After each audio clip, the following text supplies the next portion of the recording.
Hello नमस्कार दोस्तों, मैं सचिन आपका स्वागत करता हूं अपने YouTube चैनल सीयूटी क्रैकर्स पर।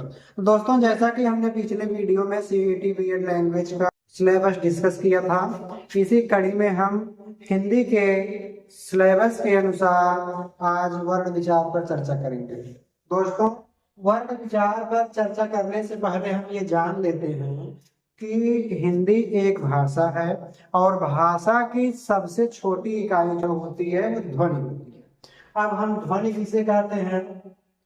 तो मुख से निकली हवा, वह ध्वनि, वह स्फोट, वह उच्चारण जिसके खंड नहीं किए जा सकते हैं उसे ध्वनि कहते हैं। ये तो ध्वनि हो गई। अब वर्णमाला पे हम विचार करते हैं। वर्ण विचार जैसा हमारा टॉपिक ही है, तो अब वर्ण किसे कहते हैं तो इसे जान लेते हैं। वर्ण ध्वनियों के, अब तो हमने ध्वनि इससे पहले जाना, अब जानते हैं वर्ण क्या है। तो ध्वनियों के लिखित रूप को वर्ण कहते हैं। जैसे हम कुछ बोलते हैं, ये एक साधारण सी ध्वनि है। जब इसको हम लिख देते हैं जो कि सार्थक होता है उसे वर्ण कहते हैं। अब दोस्तों हम विचार करते हैं वर्णमाला पे। तो अब वर्णमाला क्या है? वर्णों के व्यवस्थित पूर्व निर्धारित क्रमबद्ध समूह को वर्णमाला कहते हैं। तो दोस्तों, हम हिंदी वर्णमाला पे विचार कर रहे हैं। तो मानक हिंदी व्याकरण में कुल 52 वर्ण माने जाते हैं। वर्ण दोस्तों, वर्ण इसे वर्ण इसलिए बोला जाता है, वर्ण या अक्षर दोनों बोला जा सकता है, लेकिन वर्ण इसलिए बोला जाता है कि वर्ण के अंतर्गत स्वर और व्यंजन दोनों आते हैं। अगर हम अक्षर बोलते हैं तो अक्षर से केवल स्वर ही ग्रहण किया जाता है, न क्षरत इति अक्षरः, अर्थात जिसका क्षरण न हो वह अक्षर है। तो अगर हम लोग केवल अक्षर कहते हैं तो उसमें केवल स्वर आ जाते हैं, अतः हम इसे वर्ण के नाम से जानते हैं। अब मानक 52 वर्ण में क्या क्या आते हैं, कौन कौन वर्ण से वर्ण आते हैं? तो मानक हिंदी के मानक 52 वर्ण को हम दो भागों में विभाजित करते हैं, स्वर और व्यंजन, जिसमें से हिंदी में 11 स्वर हैं एवं मूल व्यंजन जो हैं वो 33 हैं। मूल व्यंजन 33 हैं। मूल व्यंजन के अतिरिक्त अंतस्थ व्यंजन, ऊष्म व्यंजन, संयुक्त व्यंजन, द्विगुण व्यंजन आते हैं, जिनको मिला करके स्वर एवं व्यंजन दोनों को मिला के इनकी संख्या 52 हो जाती है। तो दोस्तों, आइए हम क्रम से इन टॉपिक्स पर चर्चा करते हैं। तो स्वर हिंदी में 11 स्वर हैं। अ, आ, ई, उ, ऊ, ऋ, ए, ऐ, ओ, औ। इनकी संख्या 11 है। दोस्तों, कभी कभी ये भ्रम हो जाता है, लोग अं और अह को भी स्वर में ग्रहण कर लेते हैं, लेकिन इसको मानक हिंदी में स्वर नहीं माना गया है। इसको ना तो स्वर में ही इसका स्थान दिया गया है, ना ही इसका व्यंजन में ही स्थान दिया गया है। ना तो स्वर और ना तो व्यंजन में इसका योग होने के कारण इसे अयोगवाह कहा जाता है, यानी जिसका योग ना तो स्वर में हो ना तो व्यंजन में हो। इस प्रकार ये स्वर और व्यंजन से अलग हो जाता है, जिसको एक नया नाम अयोगवाह दिया जाता है। इस प्रकार से अयोगवाह वर्ण दो हैं, अं एवं अह। अब इसके बाद हमने तो 11 स्वर की चर्चा की। अब इनमें से कौन से मूल स्वर हैं, कौन से संयुक्त स्वर हैं, कौन से दीर्घ स्वर हैं, कौन से ह्रस्व स्वर हैं, इन पे हम चर्चा करते हैं।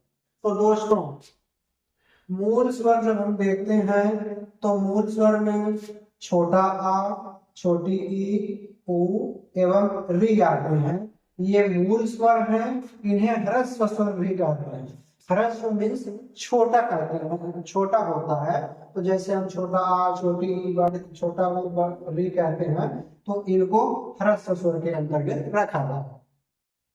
अब हम बात करते हैं, ये तो मूल स्वर हो गया। अब हम संयुक्त स्वर की बात करते हैं। संयुक्त स्वर वे हैं जो इन्हीं मूल स्वरों के संयोग से बने हैं। जैसे अब संयुक्त स्वर में हम बात करते हैं तो संयुक्त स्वर में 7 स्वर आते हैं।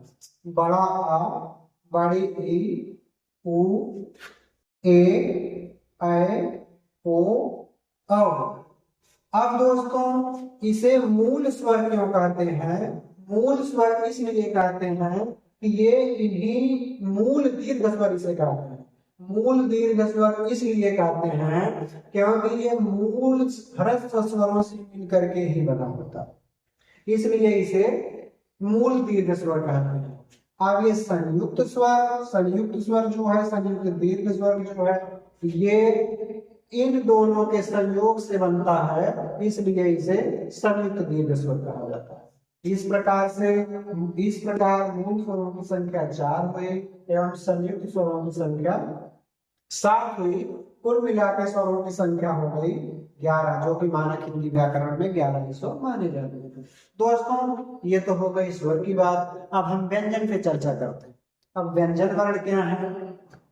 व्यंजन वर्ण वे वर्ण हैं जो स्वरों की सहायता से बोले जाते हैं, जो स्वरों की सहायता से बोले जाते हैं, व्यंजन वर्ण कहलाते हैं। यानी व्यंजन वो वर्ण हैं जिन्हें स्वतंत्र रूप से जिनका उच्चारण नहीं किया जा सकता, इनके उच्चारण में स्वरों की सहायता ली जाती है। कुल व्यंजन की संख्या जो है वो 39 है। अब हम देखते हैं 39 व्यंजन कौन कौन से हैं। 5 तो ये वर्गीय व्यंजन आते हैं। 5 वर्ग में ये वर्गीय व्यंजन को कहा जाता है। का वर्ग में आते हैं का, खा, गा, घा, ना। उसके बाद आता है च वर्ग में है चा, छा, झा, झा, झा। अगला आता है टा वर्ग, टा, ठा, डा, ढा, अड़ा।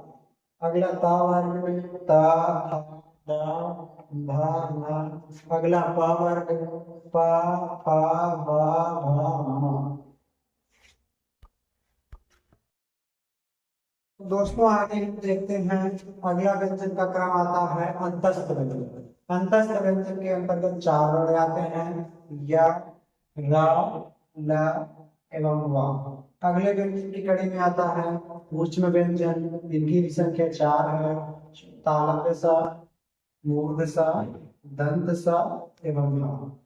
अब अगला आता है संयुक्त व्यंजन, इनकी भी संख्या 4 ही है। ये छ, ये जो है का और मूर्ध सा से मिलकर के बना है। अगला आता है संयुक्त व्यंजन त्र, ये ता एवं रा से मिलकर के बना है। अगला संयुक्त व्यंजन भ्या आता है, भ्या जो भी जा और यह से मिलकर के बना है। अगला संयुक्त व्यंजन आता है श्र, जो है कि श और रा से मिलकर के बना है। अगला व्यंजन आता है द्विगुण व्यंजन। द्विगुण व्यंजन में आते हैं ड़ा और ढा। दोस्तों इसे द्विगुण व्यंजन इसलिए कहते हैं कि इसमें फारसी के गुण पाए जाते हैं, इस वजह से इसे द्विगुण व्यंजन कहते हैं। इसे द्विगुण व्यंजन के अलावा ताड़नजात व्यंजन, उच्छिष्ट व्यंजन आदि भी कहते हैं। दोस्तों ये तो हमने देख लिया स्वरों और व्यंजनों का सामान्य परिचय। अब हम आगे देखते हैं स्वरों का वर्गीकरण। तो दोस्तों स्वरों का वर्गीकरण कई आधार पर किया जाता है, जिसमें से आज हम 2 आधार पर स्वरों का वर्गीकरण देखेंगे। नंबर 1 जीवा की स्थिति के आधार पर, नंबर 2 है मुखाकृति के आधार पर। मुखाकृति का मतलब है कि स्वरों के उच्चारण में हमारे मुख की आकृति कैसी बनती है, इस आधार पर हम देखेंगे। तो पहले हम देखते हैं जीवा की स्थिति के आधार पर। जीवा की स्थिति के आधार पर स्वरों को 3 भागों में बांटा जाता है, अग्र स्वर, मध्य स्वर एवं पश्च स्वर।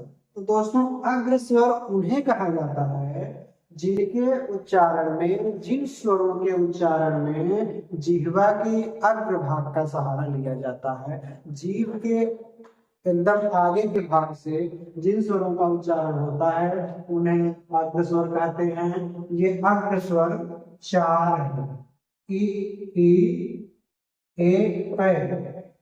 अगर हम इनको प्रैक्टिकली भी इनका उच्चारण करें तो जैसे ए, इस प्रकार से ये अग्र स्वर की श्रेणी में आते हैं। दोस्तों अग्र स्वर की श्रेणी में हम री को भी रख सकते हैं, लेकिन अधिकतर 4 ही रखे जाते हैं, ई, ए है। दूसरा आता है मध्य स्वर।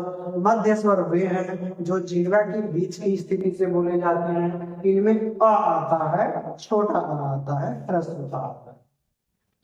अगला है पश्च स्वर। पश्च स्वर वे हैं जो जिह्वा के पीछे हिस्से से जिनका उच्चारण किया जाता है उन्हें पश्च स्वर कहते हैं। इनमें आते हैं दीर्घ दीर्घ आ, ह्रस्व उ, दीर्घ उ, ओ, औ एवं ये एक आगत स्वर जो है इसे भी पश्च स्वर की श्रेणी में रखते हैं। दोस्तों अब हम इन्हें पहचानने की एक ट्रिक जान लेते हैं कि आज्ञा स्वर को हम कैसे पहचाने। जैसे अगर क्वेश्चन में आ जाए अब इतने हैं, कभी कभी इतने में वो पहचानने में परेशानी हो जाती है। तो दोस्तों हम इसको इस एक ट्रिक से याद रख सकते हैं। हम देखते हैं कि ये जो पश्च स्वर है इन सब में 3 की आकृति आ रही है, चाहे आ हो, ई हो, ऊ हो, ओ हो, औ हो या आ हो, इन सब में 3 की आकृति आ रही है। तो ह्रस्व आ को छोड़ करके जितने भी 3 की आकृति वाले स्वर हैं वे सभी पश्च स्वर की श्रेणी में। आगे हम चर्चा करते हैं मुखाकृति के आधार पर स्वरों के भेद। तो मुखाकृति के आधार पर स्वरों को 4 भागों में बांटा जाता है। समवृत्त स्वर, अर्धसमवृत्त स्वर, विवृत स्वर एवं अर्धविवृत स्वर। समवृत्त का मतलब होता है वृत्त, वृत्त का मतलब होता है गोला, गोला होता है। तो समवृत्त से यहाँ हमारा तात्पर्य है कि जब या जिन वर्णों के उच्चारण में हमारा मुख कम खुला रहे, वृत्त तो हो लेकिन सम यानी थोड़ा सा खुला रहे, उसे हम समवृत्त कहते हैं। तो समवृत्त स्वर के अंतर्गत 4 स्वर आते हैं, ह्रस्व ई, दीर्घ ई, ह्रस्व उ, दीर्घ उ। अब अगला भेद हम देखते हैं अर्धसमवृत्त स्वर। समवृत्त का अर्थ होता है खुला होगा, तो इसमें मुख थोड़ा सा खुला रहता है। समवृत्त स्वर की अपेक्षा थोड़ा सा ज्यादा खुला रहता है। इसमें आते हैं ए और ओ। मुखाकृति के आधार पर अगला स्वर का भेद है विवृत स्वर। इसके उच्चारण में मुख सबसे ज्यादा खुला रहता है। जैसे हम उच्चारण करते हैं आ, तो हमारा मुंह पूरी तरह से एकदम खुल जाता है, बड़ा आकार में हो जाता है हमारा मुंह। तो इस प्रकार से विवृत स्वर की श्रेणी में दीर्घ आ आता है। अब अर्धविवृत की श्रेणी में देखते हैं।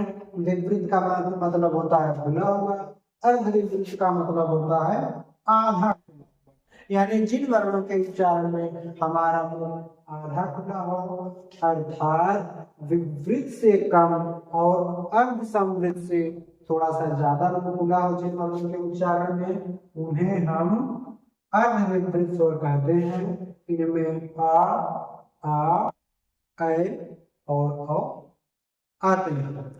तो दोस्तों हम देखते हैं ओष्ठ प्रयोग के आधार पर स्वरों का वर्गीकरण, यानी किन स्वरों के उच्चारण में हमारे ओष्ठ की स्थिति कैसी रहती है, इस पर अब हम स्वरों का वर्गीकरण करेंगे।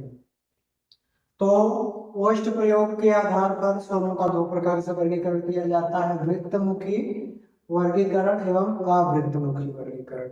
वृत्तमुखी से तात्पर्य है जब या जिन स्वरों का उच्चारण करते समय हमारे ओष्ठ की स्थिति एक वृत्त के आकार में हो, गोले आकार में हो, तो उन्हें वृत्तमुखी स्वर कहते हैं। इसके अंतर्गत ह्रस्व उ, दीर्घ ओ और औ आते हैं वृत्तमुखी के अंतर्गत। दूसरा इसका प्रकार है अवृत्तमुखी। अवृत्तमुखी मतलब जिसमें या जिन स्वरों के उच्चारण में हमारे ओष्ठ की स्थिति वृत्त के रूप में ना हो, अर्थात हमारा ओष्ठ, हमारे दोनों ओष्ठ गोला ना बनाए, उन्हें अवृत्तमुखी स्वर कहा जाता है। इसके अंतर्गत ह्रस्व आ, दीर्घ आ, ह्रस्व ई, दीर्घ ई, ए और ऐ आते हैं। दोस्तों ये तो हुआ स्वरों का वर्गीकरण। अब हम देखते हैं व्यंजनों का वर्गीकरण। व्यंजनों का वर्गीकरण 2 प्रकार से किया जाता है, प्राण वायु या प्रयत्न के आधार पर, और दूसरा है स्वर अथवा घोषक तंत्री के आधार पर। ये दो प्रकार से व्यंजनों का वर्गीकरण किया जाता है। तो हम पहले देखते हैं प्राणवायु या प्रयत्न के आधार पर। प्राणवायु कहने का तात्पर्य यहाँ ये है कि हम किन वर्णों के उच्चारण में हमारे मुख से ज्यादा वायु निकलती है, ज्यादा तीव्र गति से वायु निकलती है, और किन वर्णों के उच्चारण में हमारे मुख से कम वायु निकलती है। तो जिन वर्णों के उच्चारण में कम वायु निकलती है उन्हें अल्प प्राण शब्द या वर्ण कहा जाता है, व्यंजन कहा जाता है। और जिन व्यंजनों के उच्चारण में हमारे मुख से ज्यादा आवाज निकलती है या तेज आवाज निकलती है उन्हें महाप्राण व्यंजन कहा जाता है। तो अल्प प्राण में कौन कौन से वर्ण आते हैं? इसमें आता है प्रत्येक वर्ग का पहला वर्ण, तीसरा वर्ण और पांचवा वर्ण एवं अंतस्थ व्यंजन। अब अंतस्थ व्यंजन के अंतर्गत या, रा, ला और वा ये चार वर्ण आते हैं, और सभी स्वर ये सभी अल्प प्राण के अंतर्गत आते हैं। अब हम देखते हैं महाप्राण के अंतर्गत। तो महाप्राण के अंतर्गत जो व्यंजन आते हैं वो है प्रत्येक वर्ग का दूसरा वर्ण और चौथा वर्ण प्लस ऊष्म व्यंजन। ऊष्म व्यंजन के अंतर्गत तालव्य स, मूर्ध स, दंत स, हा, ये चार वर्ण आते हैं ऊष्म व्यंजन के अंतर्गत। अब हम दूसरा वर्गीकरण देखते हैं व्यंजनों का, जो है स्वर या घोषक तंत्री के आधार पर। दोस्तों यहाँ स्वर या घोषक तंत्री के आधार पर कहने का तात्पर्य ये है कि किन व्यंजनों के उच्चारण में हमारे जो उच्चारण जो मुख के अंदर या कंठ से लेकर के मुख तक जितने उच्चारण अवयव हैं उनमें कंपन के आधार पर इन्हें घोष और घोष एवं आघोष में विभाजित किया गया। तो जिन वर्णों के उच्चारण में हमारे स्वर तंत्रियों में कंपन नहीं होता है उन्हें आघोष व्यंजन कहते हैं। इसमें आघोष व्यंजन के अंतर्गत प्रत्येक वर्ग का पहला वर्ण, दूसरा वर्ण एवं तीनों श के अंतर्गत तालव्य स, दंत स और मूर्ध स। अब हम आते हैं श घोष या घोष व्यंजन में। तो जिन व्यंजनों के उच्चारण में स्वर तंत्रियों में कंपन होता है उन्हें हम स घोष या घोष वर्ण कहते हैं। इनके अंतर्गत प्रत्येक वर्ग का तीसरा वर्ण, चौथा वर्ण, पांचवा वर्ण, सभी स्वर एवं अंतस्थ व्यंजन ये सब इनके अंतर्गत आते हैं। अब हम इसको इस टेबल के माध्यम से ये था प्राणवायु के आधार पर जो स्वरों का वर्गीकरण था उसको हम इस तालिका के माध्यम से देख सकते हैं कि अल्प प्राण में कौन कौन से वर्ण आते हैं, महाप्राण में कौन कौन से वर्ण आते हैं। दूसरा जो हमारा वर्गीकरण था स्वर अथवा घोषक तंत्र के आधार पर इसको हम यहाँ देख सकते हैं इस टेबल के माध्यम से घोष कौन कौन से वर्ण है एवं आघोष। दोस्तों अब अगला जो टॉपिक है इस वर्ण विचार के अंतर्गत वो है हमारे उच्चारण स्थान का, जिसका इस वर्ण विचार में सबसे महत्वपूर्ण स्थान है।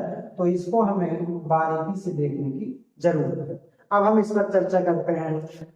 तो दोस्तों हम देखते हैं उच्चारण स्थान अ यानी ह्रस्व अ, दीर्घ अ, का, खा, गा, घा, ङा, हा एवं विसर्ग, इनका उच्चारण स्थान जो है कंठ है। इसको हम एक सूत्र से देखते हैं जिससे हमको इनको याद करने में आसानी हो जाएगी। वो सूत्र है आकु है विसर्जनीय नाम कंठ है। आकु आ से हम ले लेते हैं दोनों आ, ह्रस्व एवं दीर्घ आ। कु से हम ग्रहण कर लेते हैं पूरा का वर्ग, और हा से ग्रहण कर लेते हैं हा, और विसर्ग से ग्रहण कर लेते हैं ये जो विसर्ग है। इस प्रकार से इस सूत्र में ये पूरा का पूरा वर्ण आ जाता है। यानी अकु विसर्जनीय नाम कंठा कहने से आ, जिसमें कि ह्रस्व और दीर्घ आ दोनों आते हैं, पूरा का वर्ग हा और विसर्ग, इसका उच्चारण स्थान कंठ है। दूसरे में हम आते हैं तो दूसरे में है ये चा वर्ग, ह्रस्व दीर्घ पूरा चा वर्ग और या और सा। इसको हम इस सूत्र से देखते हैं, ईचु यसा नाम तालु, यानी इन सब का उच्चारण स्थान जो है वो तालु है। अब हम इस पूरे को जितने शब्द हैं इन शब्द को ईचु यसा नाम से ग्रहण करो। कहने से तात्पर्य है ह्रस्व एवं दीर्घ ई, चू कहने से तात्पर्य है पूरा चा वर्ग, और यह से यह ग्रहण हो गया और स से स ग्रहण हो गया। इस प्रकार से इस सूत्र के अंतर्गत ये पूरे वर्ण बैठ जाते हैं। तो इस प्रकार से ह्रस्व दीर्घ पूरा चा वर्ग या और श, इनका उच्चारण स्थान तालु हो जाता है।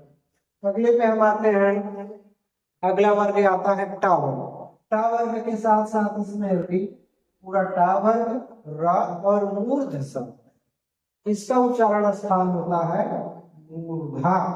तो इसको भी हम एक सूत्र के अंतर्गत देखेंगे। सूत्र है ऋतु रसानाम मूर्धा। री कहने से तात्पर्य है री, टू से तात्पर्य है टा वर्ग, रा से तात्पर्य है ये रा और सा से तात्पर्य है मूर्ध सा।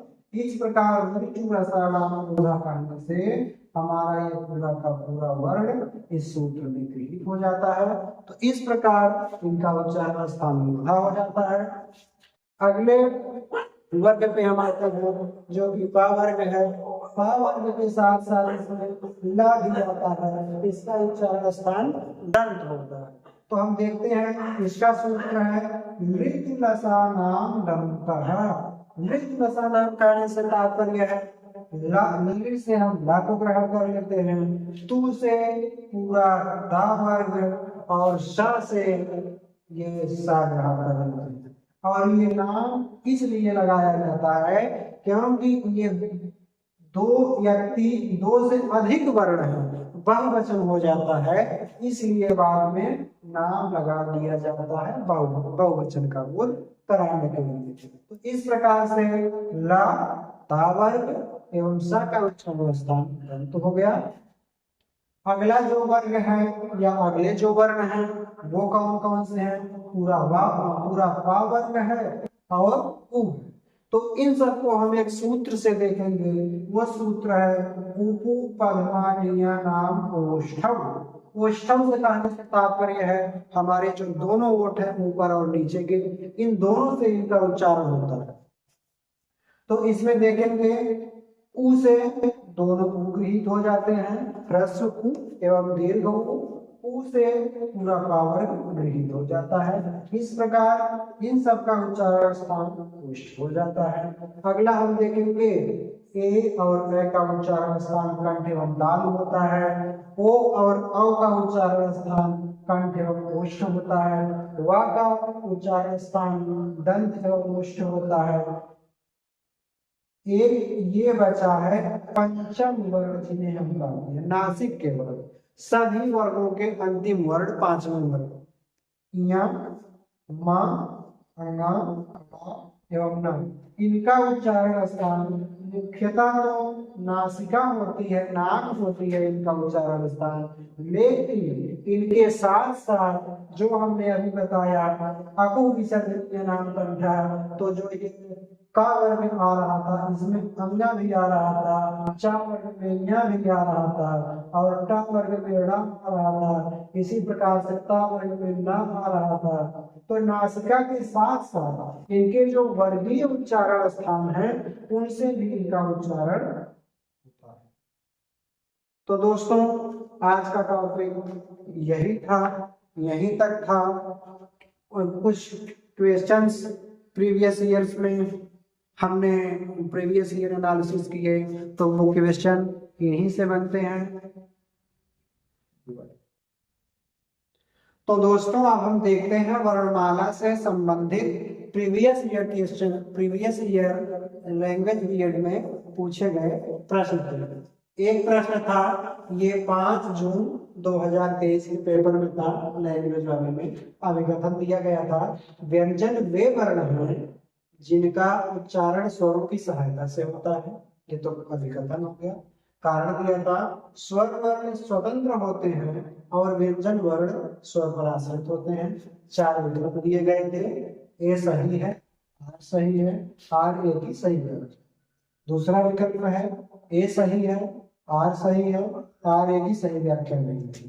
तीसरा विकल्प है ए सही है, आर गलत है। चौथा विकल्प है ए गलत है, आर सही है। तो दोस्तों इसका आंसर होगा ए सही है, आर भी सही है, आर ए की सही है। अब दूसरे, ये 7 का पेपर था 7 जून 2023 को, उसमें भी वर्णमाला से क्वेश्चन बने थे, अधिकथन और कारक से ही। कथन था, वर्ण उस मूल ध्वनि को कहते हैं जिसके खंड हो सके। कारण दिया था, स्वर उन वर्णों को कहते हैं व्यंजनों के उच्चारण में सहायक होते हैं। ऑप्शन दिया गया था, ए सही है, आर सही है, आर ए की सही व्याख्या है। दूसरा ऑप्शन था, ए सही है, आर सही है, आर ए की सही व्याख्या नहीं है। तीसरा ऑप्शन था, ए सही है, आर गलत है। चौथा ऑप्शन था, ए गलत है, आर सही है। तो दोस्तों जैसा कि हम देख पा रहे हैं कि इसका आंसर और सही होगा, इसमें ए ऑप्शन गलत है एवं आर सही है। तो दोस्तों ऐसे ही क्वेश्चंस जो कि प्रीवियस ईयर में पूछे गए हैं एवं जो जिन प्रश्नों की अब ये पेपर में बनने की संभावना है, उनको हल करने के लिए, उनको बराबर प्राप्त करने के लिए आप हमारे YouTube चैनल से जुड़े रहें, टेलीग्राम चैनल से जुड़े, आपको बराबर इससे संबंधित मटेरियल प्रोवाइड कराए जाएंगे। तो ठीक दोस्तों, बेल आइकन प्रेस करिए, आपको नोटिफिकेशन मिलते रहेंगे जो भी क्लासेस होंगी। धन्यवाद।